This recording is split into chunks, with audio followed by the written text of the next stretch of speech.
and it's showtime from downtown Winnipeg. His pass, a shot, they score! Shankly Connor scores! What a stop by Hellebuck! Nikolai Ehlers off the faceoff! Ground Control, the official podcast of the Winnipeg Jets, hosted by Jets TV. Oh, I love the sound of that intro. I don't know about you guys on the podcast here, but that's a great intro. Well done, Daniel Moss, our fearless producer.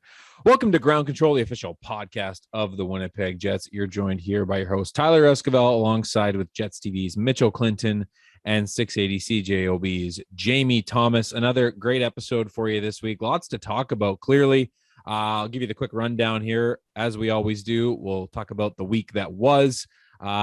Dylan Samberg and Declan Chisholm, they both made their NHL debuts against the Detroit Red Wings. We'll chat about that. Blake Wheeler has returned to the Winnipeg Jets realm, and he is back practicing with his sights set on returning to the lineup at some point during this 4-game road trip. Not quite sure when that'll be. Cole Perfetti, he got his first NHL goal on Tuesday against the Washington Capitals. Our guest, Dylan Samberg, chats for 5 minutes just prior to practice in Nashville. And then Mitch had the great opportunity to join a Zoom call with Olympian Nathan Smith. Nathan was drafted in the 2018 draft in the 3rd round by the Winnipeg Jets. He currently plays at Minnesota State. And he'll be going to the Olympics with the U.S., obviously with the NHL not participating. And then we'll close things out with just some thoughts on Nathan Smith and looking at the week ahead as the Jets continue a 4-game road trip here. But guys, a couple housekeeping things to keep in mind here. The schedule. They have announced the games that have been postponed and when they will be played. Obviously, the big gap in the schedule in February with the potential for the Olympics, that's not happening. So I'll just give everybody a quick rundown. Tuesday, February 8th, the Winnipeg Jets host the Minnesota Wild. Friday and Saturday, the 11th and 12th, they'll head out on the road for a Dallas and Nashville double. And then on the 14th, 16th, 17th, and 19th, that's a Monday, a Wednesday, Thursday, Saturday, 4 straight home games. Got the Chicago Blackhawks, Minnesota Wild again, Seattle Kraken, and the Edmonton Oilers. And then the other one that was postponed was the Calgary Flames road game. That has been moved to the 21st at 3 p.m. That's a Monday at 3 p.m. I believe that's Lou Riel Day for Manitoba. So that's now a 4-game road trip instead of a 3-game road trip. So I think I got all that right. If I think tickets, obviously that's still up in the air with the local COVID protocols, but be sure to check your emails and the Jets social media feed for any updates on that if tickets are available. Okay, that was a long intro. All right, guys. Nicely done. Yeah, thanks. Oh, hey, yeah, we're here. Yeah. Yeah. Oh, hey. Talk about stealing the spotlight, Tyler. Yes, apparently. Week in review, Mitchell. A great 3-0 win over the Detroit Red Wings, and then a tough one against the Washington Capitals, but a good effort nonetheless. I mean, just take us through the week that was. Well, I think the first thing that jumps out to me is when you talk about the Detroit game was, I mean, obviously there was the Dylan Samberg and Declan Chisholm NHL debuts, but I mean, the Michigan products, you know, maybe they weren't a massive storyline coming in because of those debuts and you're unsure what the lineup was going to look like, but they made sure by the end of the night that they were the storyline. You know, Andrew Copp scoring twice, 2 beauties. That first one, I've watched that replay, I want to say at least 10 times. And every time I think I see a deflection in one spot, the next time I watch it, I don't see it. So like physics would tell you that you can't directly score from below the goal line unless you curve the thing. But man, I still don't know how that first one went in. Just an incredible shot from Andrew Copp. And then he followed that up with his second of the night. Kyle Connor gets the empty netter to hit the 20 goal mark, became the 8th player in the NHL to reach that this season. And then Connor Hellebuck, you know, his second shutout of the season was just real solid when the Winnipeg Jets needed him. So that was a nice win. It was just a one-off road trip, but obviously for those 3 guys, you know, to go back to Michigan, it had been, I think, just over 2 years since the Jets had played in Detroit. So just a real nice win for them. And then, you know, you have another run of practice time. and you head out on the road. Like you mentioned, you have the overtime loss to the Washington Capitals. The Jets came out guns a-blazing up 2-0 just over 2 minutes in. Kyle Connor once again scoring there. And then Cole Perfetti gets his first NHL goal. And I think that was something that, I don't think it was necessarily weighing on him or anything, but it was probably nice to, number one, have it happen. And then before the game, he had also talked about, playing against Alex Ovechkin. He said he was more of a Sidney Crosby guy, but still, I mean, massive respect, obviously, for the kind of career and season, even if you want to take it to that level that Alex Ovechkin's been having. So it was cool just to hear him kind of have the moment on the bench with Pierre-Luc Dubois and be like, I can't believe I just scored in the National Hockey League. That was really cool. But yeah, ultimately you lose the game in overtime. You get a point. Pierre-Luc Dubois getting the big equalizer just over a minute to go. But the tough part was losing Nikolai Ehlers. And he won't play the rest of this road trip because of that hit from Dmitry Orlov. Still nothing from player safety on that one, but Orlov did have a hearing. So tough for the Winnipeg Jets. You just hope for a speedy recovery for Ehlers. Just one quick thing before we get into our next topic. The Ottawa game, that was the one game I did forget to mention. That one has been moved all the way to March 24th, and that creates a back-to-back situation. The Jets hosting the Blue Jackets, and that game no one's going to want to watch at all. I wonder why. Ever. Why? Yeah. Blue Jackets. Super Don't weird. bother buying tickets. Yeah. Well, don't. No, please do. Oh, wait, actually, wait a second. Let me refrain from that. Take that, strike that from the record. Please buy tickets for the Columbus Blue Jacket game. Yes. All right. So Declan Chisholm and Dylan Samberg, like Mitch mentioned, both made their NHL debuts against the Detroit Red Wings. Samberg with 17 minutes and 52 seconds, logging a solid 3 minutes and 51 seconds on the penalty kill, which was only 9 seconds shy of the team lead. And then Declan was 13 minutes and 44 seconds, 4 shots on goal. Samberg also had an assist. Jamie, your thoughts on their debuts?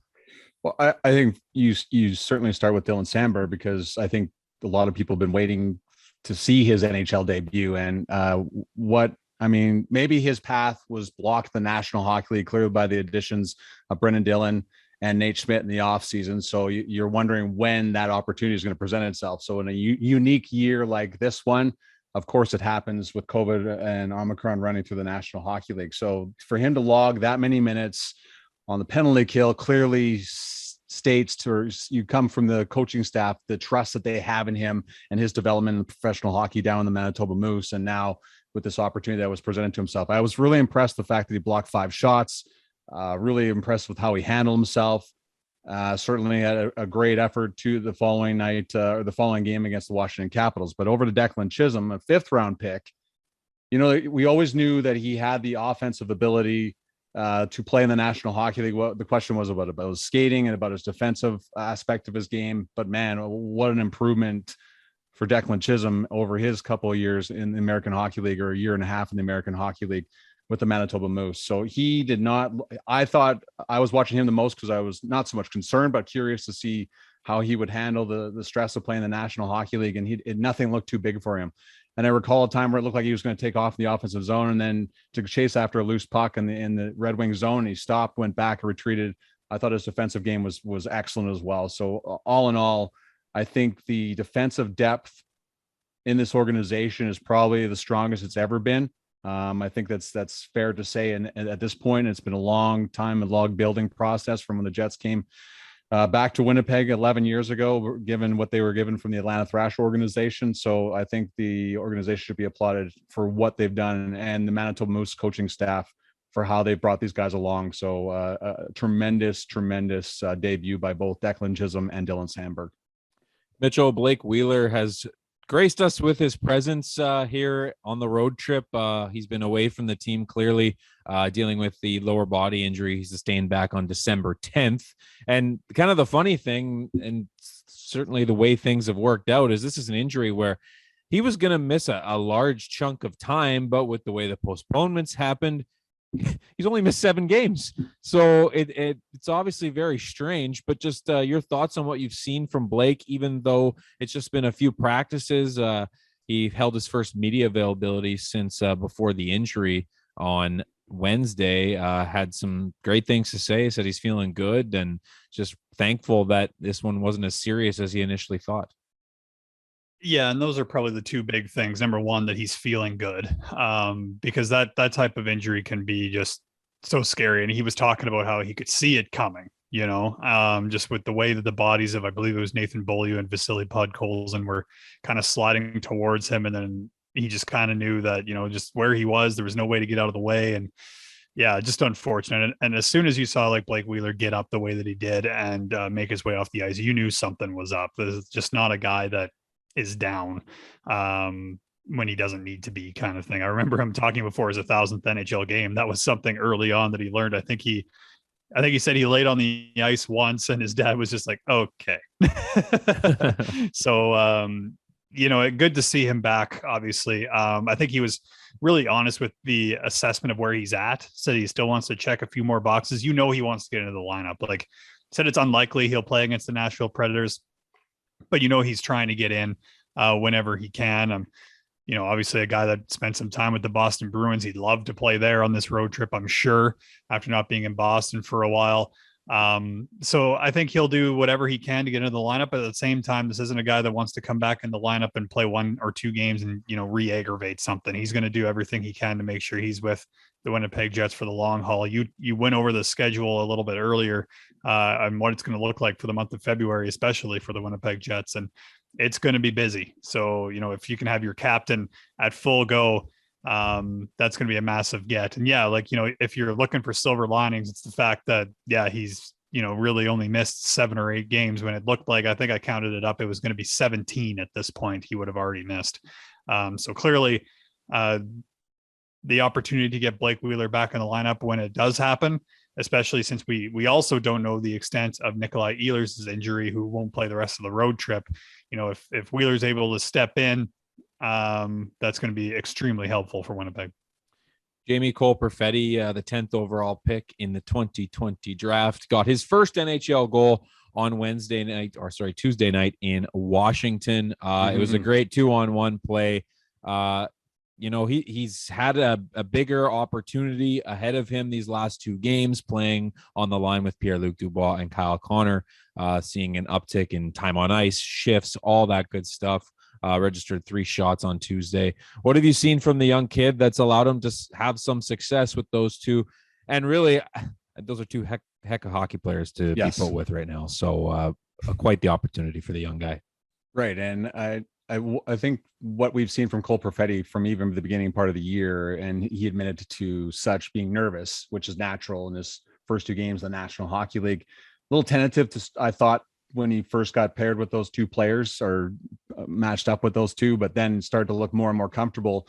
And even Pierre-Luc Dubois, we spoke with him in the intermission in Washington, and Pierre-Luc Dubois missed a pass from Cole, or got a pass from Cole Perfetti, had a great chance in tight in Detroit, didn't score. So he had said to Cole that he owed him one. So of course he finds Cole Perfetti on a beautiful feed, and Perfetti has a tremendous shot and used it. And the best part of that was, guys, is he had a chance about 2 minutes earlier in tight in Washington, missed out on that. And you can see a little bit of frustration on his face, but he delivers, beautiful shot. And to get that out of the way says so much about the youngster. And he's looking like all these kids now, they're so NHL ready and so used to this pressure that they've had throughout their lives and playing high level of hockey. They just get better and better every game. And that's what I've seen from Cole Perfetti. And he's starting to look more comfortable both ends of the ice too, right? So there's playing that 200-foot game, and he doesn't look out of place now to me in just the last couple of games playing with those 2 players. And that says a lot about him. Also says a lot about Kyle Connor and Pierre-Luc Dubois helping elevate his game to play in the top 6. Dylan Samberg is our guest this week. I had the chance to chat with him prior to the practice in Nashville. Enjoy our quick conversation. Shop where the players shop. Jets Gear and TrueNorthShop.com are your authentic team stores. Make sure to stock up on all your favorite Winnipeg Jets and Manitoba Moose merchandise today. Visit one of the 5 Jets Gear locations or shop online at TrueNorthShop.com. Hi, this is Dylan Samberg, and you're listening to Ground Control, the official podcast of the Winnipeg Jets. Joined here on Ground Control, the official podcast of the Winnipeg Jets, by Jets defenseman Dylan Samberg. It must feel good to hear that Jets defenseman part. Oh, absolutely. It's a special moment for me, and getting this opportunity, and I'm looking forward to make the most of it. Yeah, so let's talk about that first NHL game in Detroit. Just what was the feeling like going into that day now that you've had some time to sort of process those emotions? It was obviously a special moment, and something you look forward to your whole life. And I was just really happy that my parents were able to fly out and make the trip, and that made it a lot more special moment. But it's just trying to have fun with it, and kind of take everything as it is. And I was fortunate enough to be with Pionk, and he's a good defenseman, so he helped me a lot. Yeah, take me through the process of getting your parents down to Detroit. So, how quick was that turnaround? Fortunate enough, I was able to find out the night before, so I let them know, and they got on the early flight in the morning, 5:30 a.m. So they made it in enough time, and I was able to see them a little bit before the game, and talk with them, and they were as happy as I was, and it was just a really special moment. You can't really put that into words. Did seeing them, a lot of guys in the last few years haven't been able to have that moment. Did having that time with them before and probably after just sort of make the night more special, but also just kind of calm the nerves a little bit? Absolutely. We had a lot of conversations about where I started with hockey, and talked about hockey throughout the years, and that was able to help me calm my nerves a little bit. And talked to a bunch of the coaches, and they were saying, just go out there and have fun with it. This is a once in a lifetime moment, so just go out there and enjoy it and make the most of it. What was it like to be partnered with Neal Pionk? Obviously, you guys are from the same home area. Just what was that experience like to do it with him? Oh, it was awesome. I grew up with a few of his brothers. Played hockey. I never ran into Neal in high school or college, but we took pretty much the same path, and to be able to be from the same hometown and playing a defensive pairing in the NHL is pretty special. And I was fortunate enough to train with him over the past couple of years, so I got to know him pretty well, and he's helped me out a lot. What's it been like to sort of be ingrained with this group over the last week or so, just kind of getting comfortable, and just how have the guys been to make you feel welcome? Oh, guys have been great. It's a great team here. Everyone's pulling for each other, and there's a lot of support, especially on the back end. Guys are constantly talking, helping you out if you need anything, and it's just really special, and I can't thank them enough. How valuable has the experience been in the American League to sort of get you ready for this opportunity? It's been very helpful, with developing into my pro game, and learning that pro game, and coaches down there have been great with me, and really helping me just watch clips or whatever I need to do. And last year was kind of an unfortunate time where we only were allowed to play the same team about 5 times in a row, but it was still good to learn that game, and I was fortunate enough last year to get some time in the taxi squad, so get a little taste of what it's like up here. You've had 2 games now under your belt. Just how do you summarize how you've played the last few games? I thought I played good, played solid. Just trying to keep everything simple, keep everything in front of me, and get to pucks quick, move them quick. Don't let anybody get around you, and just try not to do anything out of the ordinary. So. As a defenseman, offense isn't necessarily first thing on your mind, but you were able to get that first NHL point. Just kind of, what was that like to know that you got on the score sheet right away? It was pretty cool. You don't really expect that, especially not in your debut. But it was a fortunate bounce that I was thankful for, and Copper put it in the back of the net. You and Cole Perfetti have come up. Did you have to give him some? Did you have to grind him at all? Just because you got your first point before he did. Yeah, no, he was giving it to me, and we had a good relationship, and we live together back home in Winnipeg. But I was happy to see him last night get his first goal. That was an awesome moment for him. He was super excited, and that's a great family, and I'm happy for him. Tuesday night in Washington, you picked Alex Ovechkin's pocket as he's coming down the wing. Is that something you'll kind of never forget? Absolutely. Yeah, it's that was pretty cool, but at the same time, that was I turned the puck over there on the wall, so I figured I had to get back and make a play. A lot of you guys are up here due to the COVID situation with the team. Just how do you approach the next handful of weeks where you don't really know what's going to happen? At this point, just kind of taking it day by day. The whole COVID situation going on, it's crazy, and from one day to another, a lot can change. So, you just got to be ready for it. Awesome. Thanks so much, Dylan. Yeah, thank you. Appreciate it.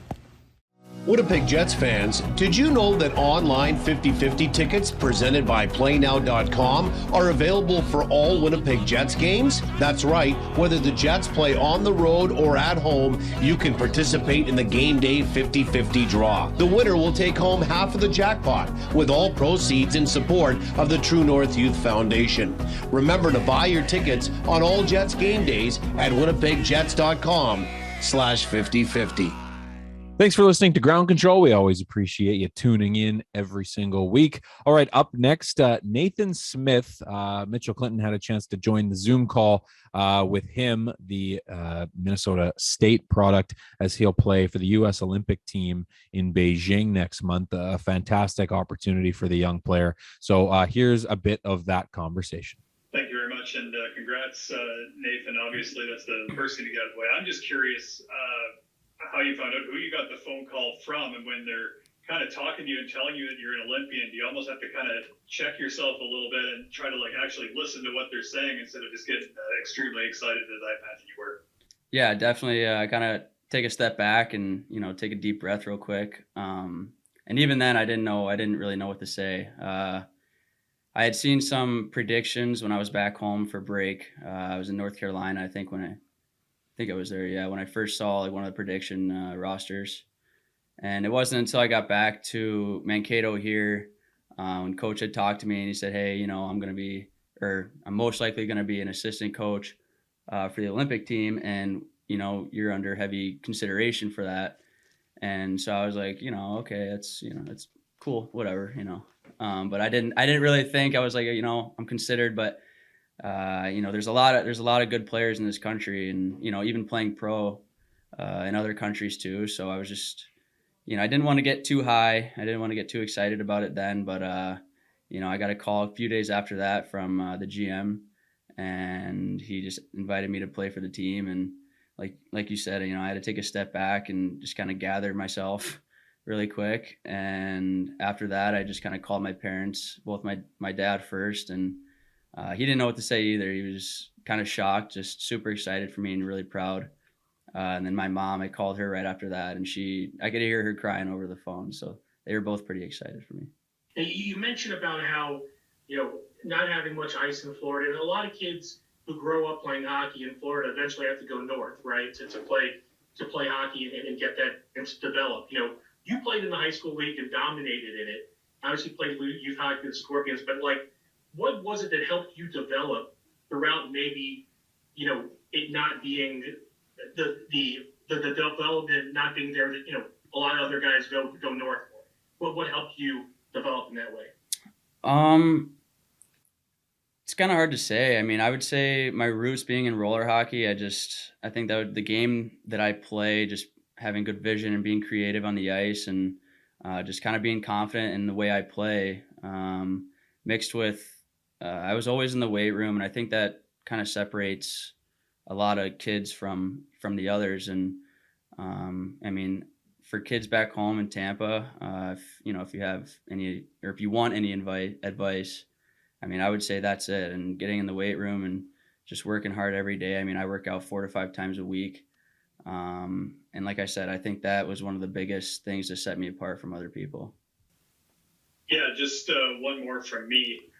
You mentioned that Mike Hastings kind of gave you the heads up that you were under consideration. Just curious, with him being on the staff and obviously, being on the roster, I mean, going to an Olympics, I can imagine would be an overwhelming experience, but what's it going to be like, you think, to have him there, just a familiar face, if you will, even though I know there's a bunch of NCAA guys going, but just someone from your own staff, your own team from back home to be there as well.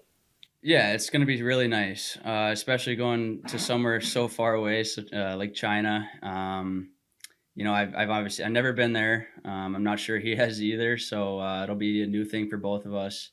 And he's pretty good friends with Coach Quinn, and so I think just having him there and then me being there, with our relationship, I'm hoping we'll be able to kind of lean on each other a little bit here and there, just to kind of help each other with being comfortable. And I also know a couple of the players. I've played with Mark McLaughlin in Cedar Rapids, and I've played with Sam Henches and Nick Perbix back in the World Junior A Challenge. So there's a couple familiar faces that I'm going to be there with.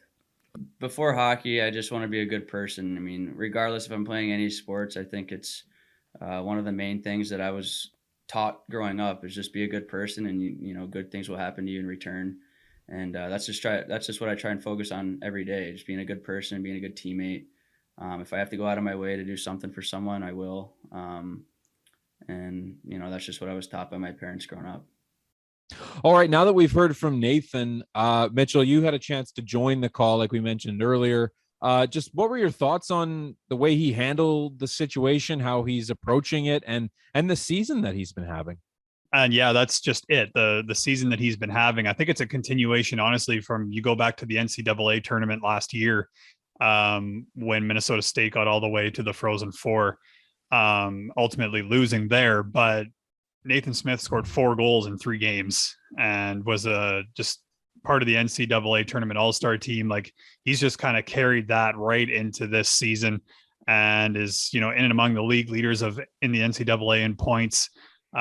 Just a guy that really seems to have found and just continue to develop the game that has made him such a really good center at that level. So it was cool to get his perspective on things. You know, like their head coach in Minnesota State, Mike Hastings, is going to be an assistant coach with the US. So Hastings actually a couple days before kind of was like, hey, it's probably going to be announced in a little bit, or he believed he was going to be part of the coaching staff, and just said, like, from what I know, you're under some heavy consideration here. And, you know, for Nathan to be like, you know, wow, you know, that would be great. But he said he was just thinking of all the great American players that are even playing pro overseas or whatever, you know, like there's just so many great players in the US that he was just like, you know, we'll see what happens. And for it to ultimately come together for him, they're going to be a young group, a lot of NCAA players on that team, but just an exciting opportunity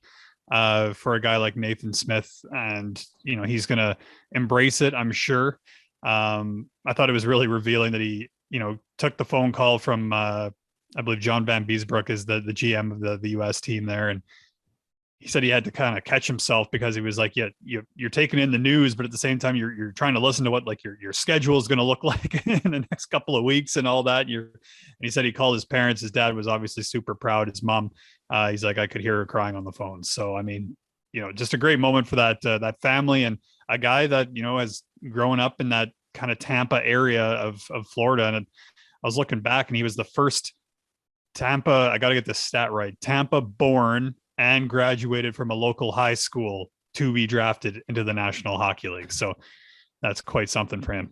Who's the other Tampa person that clearly had to create the distinction for the local high school part of that stat? I'm not sure. I just remember I was looking at it because somebody had asked that type of question in the call, and I looked up exactly what the stat was, and I was just like, that it's a mouthful, but it feels like there's a reason that clarification has to be there. But big congrats, obviously, to Nathan Smith for this honor. Jamie, a large week is upon the Winnipeg Jets. The 4-game road trip is the task at hand. The first game, obviously, a 4-3 OT loss to the Washington Capitals. So, I mean, you get a point in Washington. I think you're happy if you look at the schedule at the start of the year and you say you're going to get at least a point out of Washington. Okay, not the worst thing in the world. But now it's a divisional matchup against the Nashville Predators, and then a weekend set in Boston and Pittsburgh, a couple of afternoon games. Can't say I'm upset about those. Love the afternoon games. I know you guys do too. Just tell me about this week for the Jets, what type of opponents they'll be facing. Obviously, these are all teams that are firing on all cylinders right now. Yeah, no kidding. I think, honestly, out of the 4 teams in this road trip, clearly the Nashville Predators are the biggest surprise of this group. I mean, Nashville, you know, always kind of amongst the playoff teams in the Central Division, but at one point they were leading the Central, and UC Saros has welcomed the opportunity. I know he had it last year and ran with it, the starting goaltender position for the Nashville Predators. He's been outstanding. So I think they've been the surprise. They lost to Vancouver last night on home ice, so they'll be ready to go. And of course, lost to the Winnipeg Jets in their only visit to Winnipeg this year, earlier this season. Boston, for whatever reason, guys, I think these are the games I look forward to the most. It just seems to bring out something in the Jets. Doesn't matter who the team is, who's on the team. These games are some of the best, most highly physical offensive games that I've seen since I've covered this team. Always seem to get under each other's skin. Probably the style of game that they play. Blake Wheeler probably loves, clear as Mitch said, to get into these games, and he's had some of his best ones against the Boston Bruins. So, and then to follow it up with the Pittsburgh Penguins, I mean, what else can be said about this organization? Every time it looks like they're going to be reloading or the conversation starts, when are they going to move on from Sidney Crosby and Evgeny Malkin? I just think, even though with a new general manager, Ron Hextall, how about never? As long as these two are around, they keep winning. And Evgeny Malkin just returned to the lineup, so he's starting to, he looks exactly, he's not out of place. And it's hard to believe, as good as these two teams have been playing, they're in the first and second wild card spots in the Eastern Conference because of how highly competitive and how good the teams are in the upper echelon part of the Eastern Conference. So it is a challenging road trip to say the least, but I think the Jets have already jumped the occasion against Washington. I thought they played a very well-rounded game against the Capitals, and I think their game is in the right place. The style that they're playing right now, and the defensive style they're playing right now is at a good point where they can play highly competitive teams like the Nashville Predators, Pittsburgh Penguins, and Boston Bruins. I mean, let's not forget too, the Winnipeg Jets crack a couple bars in that Washington game, a couple fluky wraparound goals that you probably wouldn't see normally get past Connor Hellebuck. That happens. That's hockey. Yeah. All right, that just about does it for the podcast. Hope everybody's having a great week so far. We're going to keep going. We're going to keep pushing forward, and we're going to enjoy some Winnipeg Jets hockey. And then we're going to get to play some home games. And I know we won't have any fans in the stands, or it'll be minimal. I'm not sure what's going on yet. Your local ticket reps will be in contact with you. Stay tuned to our social media channels. Nonetheless, the Winnipeg Jets on the ice at Canada Life Center next week. That will happen. We can guarantee that. All right, this has been Ground Control, the official podcast of the Winnipeg Jets. Thanks so much for listening to myself, Tyler Esquivel, Jets TV's Mitchell Clinton, and 680 CJOB's Jamie Thomas. Have yourself a great week, everybody, and go Jets go. This has been Ground Control, the official podcast of the Winnipeg Jets, hosted by Jets TV. For Jets news, videos, and more, head to winnipegjets.com. Proceed when able.